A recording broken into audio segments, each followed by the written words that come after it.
গত ক্লাসে আমরা ফলিত ভাষাবিজ্ঞানের শাখাগুলোর মধ্যে সমাজ ভাষাবিজ্ঞান, মনোভাষাবিজ্ঞান, স্নায়ু ভাষাবিজ্ঞান আলোচনা করেছি। আজকে পরবর্তী যে শাখা অর্থাৎ উপভাষাবিজ্ঞান, নৃভাষা বিজ্ঞান, শৈলী বিজ্ঞান এবং অভিধান বিজ্ঞান এগুলো আলোচনা করব। প্রথমেই হচ্ছে উপভাষা বিজ্ঞান।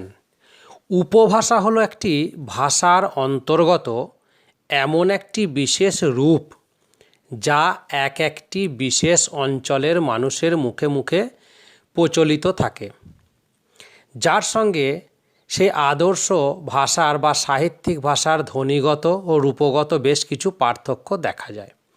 অর্থাৎ কোনো একটি ভাষা যখন বিস্তৃত ভৌগোলিক অঞ্চলে প্রসারিত থাকে তখন অঞ্চলভেদে তার মধ্যে যে ধ্বনিতাত্ত্বিক ও রূপতাত্ত্বিক বৈচিত্র্য দেখা যায় তাকেই বলা হচ্ছে উপভাষা। যেমন আমাদের ধরো পশ্চিমবঙ্গের আমাদের ভাষা হলো বাংলা, কিন্তু একটা অঞ্চলের মানুষ সেই বাংলা ভাষাটাকে বিভিন্নভাবে উচ্চারণ করে, অর্থাৎ বিভিন্ন অঞ্চলে মানুষের মধ্যে সেই বাংলা ভাষার উচ্চারণের কিছুটা পার্থক্য দেখা যায়, ধ্বনিগত পার্থক্য দেখা যায় এবং রূপগত পার্থক্য দেখা যায়, অর্থাৎ ব্যাকরণগত কিছু পার্থক্য সেই ভাষার মধ্যে দেখা যায়। সবাই আমরা পশ্চিমবঙ্গের মানুষ বাংলা ভাষায় কথা বলছি, কিন্তু একটা অঞ্চলের মানুষের কথার উচ্চারণ আলাদা, ব্যাকরণগত কিছু প্রভেদ সেখানে আছে। এইগুলো কি বলা হচ্ছে উপভাষা। বিশেষ অঞ্চলের ভৌগোলিক সাংস্কৃতিক পরিবেশ, জনজাতির বৈশিষ্ট্য উপভাষায় প্রভাব বিস্তার করে।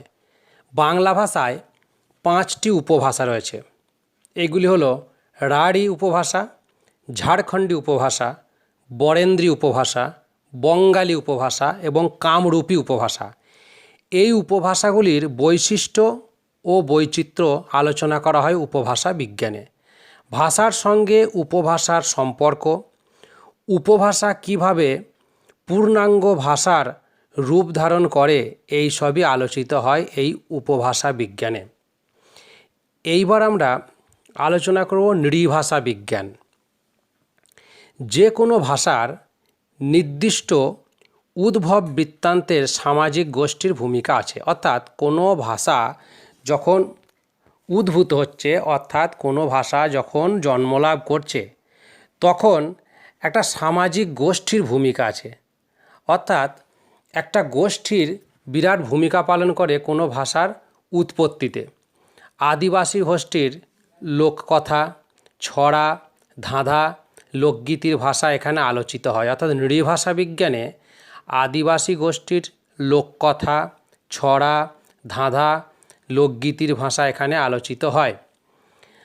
আদিমতম জনগোষ্ঠীর ভাষা, তাদের বৈশিষ্ট্য, এমনকি যেসব ভাষার কোনো লিপি নেই, অর্থাৎ কোনো এখনও লিপি আবিষ্কৃত হয়নি, আমরা যাকে বলি হরফ, সেই লিপি এখন আবিষ্কৃত হয়নি, তারও বিচার বিশ্লেষণ করা হয় এই নৃভাষা বিজ্ঞানে। নৃতত্ত্বের সঙ্গে এই ভাষা বিজ্ঞানের নিবিড় যোগ রয়েছে। প্রতিটি সভ্যতা তাদের নিজস্ব সংস্কৃতি, আচার, বিশ্বাস অনুযায়ী ভাষা ব্যবহার করে। এখানেই ভাষা ব্যবহারটা স্বাতন্ত্র্য গড়ে ওঠে। নৃভাষা বিজ্ঞান মূলত এই সব নিয়ে আলোচনা করে। এইবার আমরা আলোচনা করব শৈলী বিজ্ঞান। শৈলী বিজ্ঞান, শৈলী শব্দের অর্থ রচনা কৌশল বা রচনা রীতি। কোন পদ্ধতিতে সাহিত্যিক তাঁর লিখিত সাহিত্যকে পাঠক সমক্ষে প্রকাশ করেছেন তার পুঙ্খানুপুঙ্খ বিশ্লেষণই হলো শৈলী। কোনো লেখকের লেখার শৈলীর ভাষাবিজ্ঞানসম্মত বিশ্লেষণই হলো শৈলী বিজ্ঞান। অর্থাৎ তোমরা যদি শরৎচন্দ্রের লেখা পড়ো, শরৎচন্দ্রের প্রবন্ধ পড়ো বা গল্প পড়ো বা উপন্যাস পড়ো, দেখবে সেখানে ভাষা খুব সহজ সরল। কিন্তু যদি বঙ্কিমচন্দ্রের কোনো প্রবন্ধ বা উপন্যাস পড়ো, দেখবে বঙ্কিমচন্দ্রের লেখার ভাষা শরৎচন্দ্রের মতো এত সহজ সরল নয়। আবার যদি মাইকেল মধুসূদন দত্তের লেখা কোনো কবিতা পড়ো, তো দেখবে সেখানে তৎসম শব্দের প্রচুর পরিমাণে ব্যবহার আছে। অর্থাৎ একটা লেখকের লেখার স্টাইল বা শৈলী এক রকম। তার শব্দ ব্যবহার, তার প্রকাশভঙ্গি এক এক রকম। এই সমস্তই আলোচিত হয় শৈলী বিজ্ঞানে। ইংরেজি স্টাইলিস্টিক্স, STYLISTICS, স্টাইলিস্টিক্স শব্দের অনুসরণে বাংলায় শৈলী বিজ্ঞান পরিভাষাটির ব্যবহৃত হয়েছে। ইংরেজি সাহিত্য সমালোচনায় স্টাইলিস্টিক্স সম্পর্কে বলা হয়েছে the science of literary style, অর্থাৎ সাহিত্য রচনার ক্ষেত্রে ভাষা ও শব্দ ব্যবহার, সংলাপ সংযোজন ইত্যাদি হচ্ছে শৈলী বিজ্ঞান। কোনো টেক্সট বা পাঠ্যবস্তুর একেবারে গোড়ার কথা হলো তার ভাষারীতি, অর্থাৎ আমরা যা কিছু পড়ি সেটা যদি কোনো উপন্যাস হয়, কোনো প্রবন্ধ হয়, কোনো কবিতা হয়, যাই হোক কেন পাঠ্যবস্তুর একদম গোড়ার কথা হচ্ছে তার ভাষারীতি, কোন ভাষায় কিভাবে সেটা প্রকাশিত। স্যামুয়েল ওয়েসলি একেই বলেছেন চিন্তার পোশাক বা দ্য ড্রেস অফ থট, অর্থাৎ কোনো একজন লেখক তাঁর ভাবনা চিন্তাকে যেভাবে সাজিয়ে ভাষার মধ্যে দিয়ে প্রকাশ করেছেন তাকেই তিনি, অর্থাৎ স্যামুয়েল ওয়েসলি তাকেই চিন্তার পোশাক বলে অভিহিত করেছেন বা দ্য ড্রেস অফ থট নামে অভিহিত করেছেন। শৈলীকে প্রথাগতভাবে দুভাগে ভাগ করা হয়। এক, মূল্যায়ন ভিত্তিক শৈলী যাকে বলা হচ্ছে ইভ্যালুয়েটিভ। দুই, বর্ণনামূলক শৈলী বা ডেসক্রিপটিভ। কোনো রচনার শৈলীর বৈশিষ্ট্যসমূহের প্রকাশই হলো মূল্যায়ন ভিত্তিক শৈলী, আর কোনো লেখকের লেখার শৈলীর বিবরণী হলো বর্ণনামূলক শৈলী।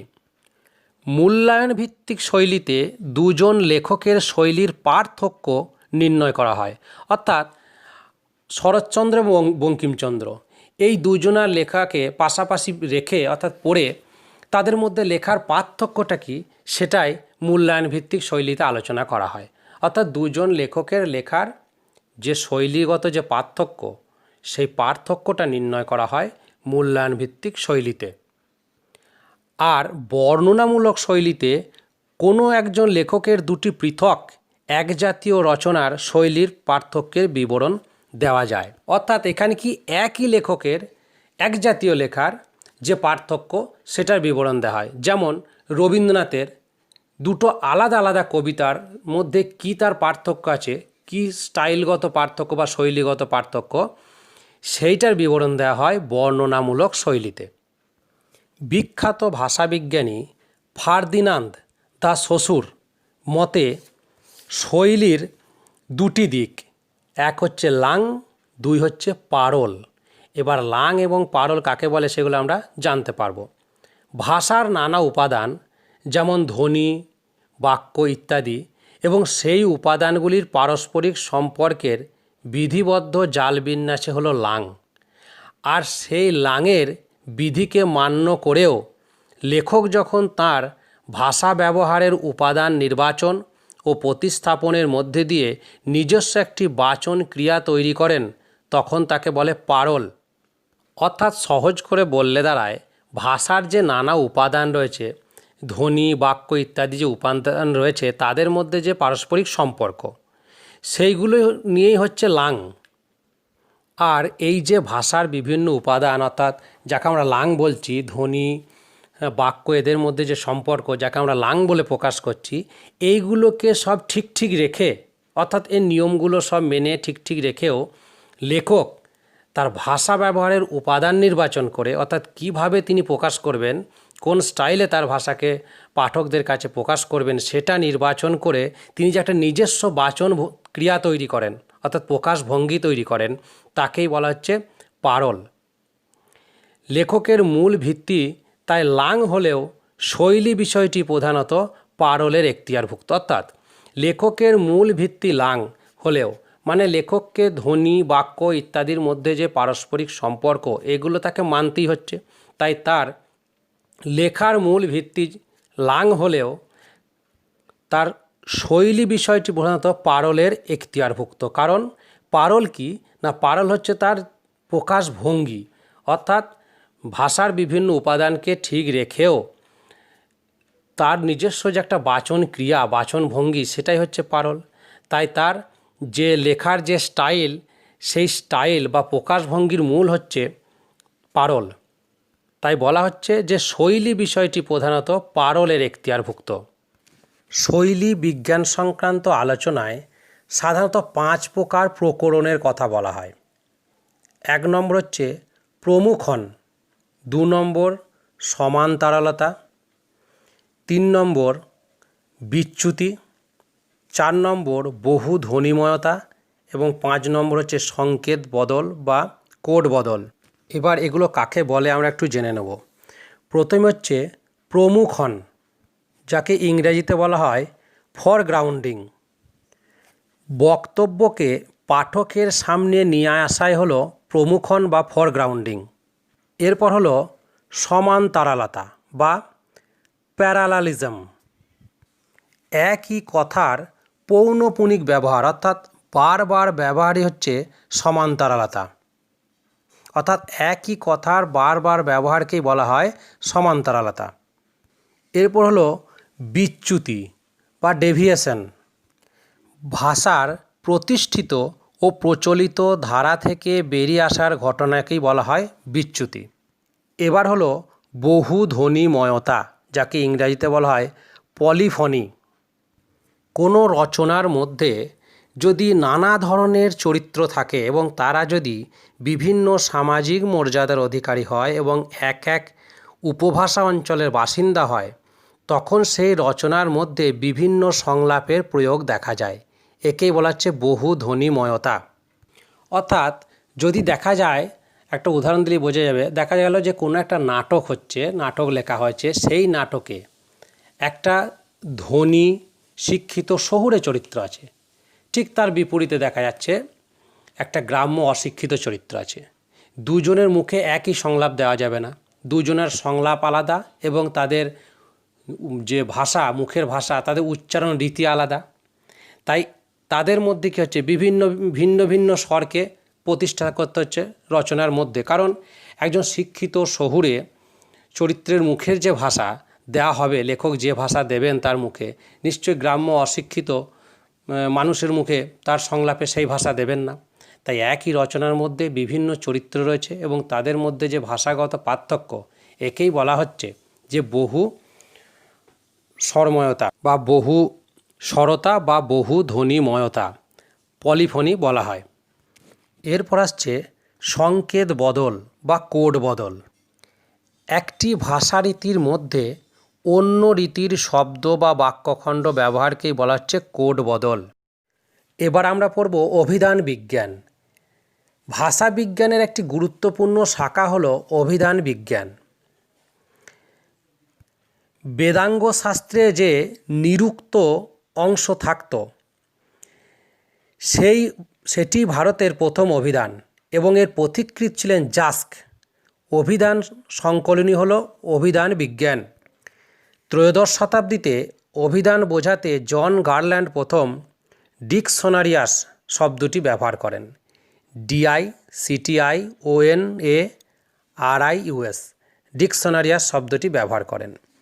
1538 সালে ইংরেজি ডিকশনারি শব্দটি পাওয়া যায় স্যার থমাস এলিয়টের ল্যাটিন ইংরেজি অভিধানে। অভিধান হলো ভাষাবিজ্ঞানের একটি সংযোগমূলক বিভাগ। প্রাচীন ও মধ্যযুগের অভিধানে শব্দের ব্যুৎপত্তি নির্ণয়, প্রতিশব্দ বা সমার্থক শব্দের প্রদর্শন এবং শব্দার্থের পরিবর্তনই প্রদর্শন করা হতো। আধুনিককালে যুক্ত হয়েছে শব্দের মান্য উচ্চারণ, অর্থাৎ স্ট্যান্ডার্ড উচ্চারণ কী কোনো শব্দের, সেটা যুক্ত হয়েছে, এবং শুদ্ধ বানান প্রদর্শন, শব্দের অর্থবৈচিত্র্য প্রদর্শন, শব্দের উৎস নির্দেশ, শব্দের উপভাষাগত পার্থক্য ইত্যাদি বর্তমান অভিধানে সংযোজিত হয়েছে। ভাষাবিজ্ঞানের দিক থেকে আদর্শ অভিধানের 3টি স্তর থাকবে। 1. শব্দের গঠনগত স্তর, 2. অন্বয়গত স্তর ও 3. বাগার্থগত স্তর।